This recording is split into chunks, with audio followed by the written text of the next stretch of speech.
Councillor Jeddah to speak. Councillor. Thank you. Budget should be in a line of fair distribution of wealth, not creating a gap between rich and the poor. This is what we've been seeing for many years in North Kensington in the South. The budget has been prepared by the council Conservative lead members, with officers and only a few residents who express their view online. I number for 46,000 in Kensington and Chelsea, only 49 actually believe that something can be done and their views will be taken into consideration when budget will be created. My concerns after reading the budget are as follow, just a few because there are too many and obviously time is limited. There is no mentioning of half of a million in INSIL fund.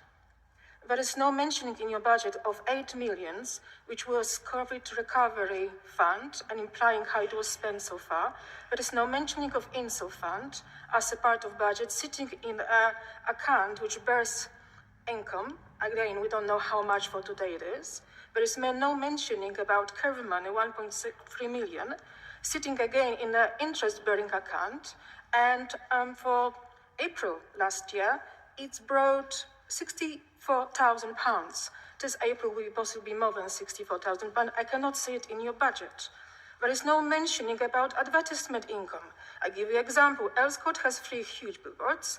They are brought last year only 129,000 a year.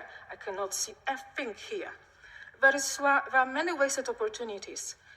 As Councillor Mona mentioned, you have a right. You have a right which you can exercise and you choose not to, which means you really seriously want to create this gap between rich and the poor. There is no provision whatsoever about seizing houses of Russian and Ukrainian oligarchs who have assets here in Kensington and Chelsea. You are not mentioning about parking income, how it would be spending for streets like Straverton Street, right? Which is a health and safety outside Barbara Primary School for years. The street is 1950s. I tried really hard to work with you to make it nice and smooth reference, but I don't have a response from you into my emails. What I managed to pick up from your budget is that you managed to create 3 jobs, each £45,000 for monitoring officer on high-profile streets. So you yourself admit there is a gap between rich and the poor, between north and the south. How dare you to do that, but you have done it, not even knowing that. And another thing is you refer on page 89 to TMO fees. If I gather correctly, after Grenfell, TMO not was meant to come back anymore, but obviously you go back on your word. There is no disclosure about conference events, how much it's bringing. There is no provision for law centers. Where are our law centers in North Kensington? Nobody can get hold of this North Kensington Law Centre. King's Road cannot manage the whole borough, can it? There is no provision taken, but you have taken provision for internal legal costs. There is no provision taken in regards how can we manage our chief executive salary, which for today it's over £300,000. You can manage salaries, you can create top jobs of 45,000 or chief executive jobs. Do we really need executive for housing? Do we really need executive for environment? Really officers cannot do that job? You created bureaucracy for yourself. And I don't know how you appoint those officers.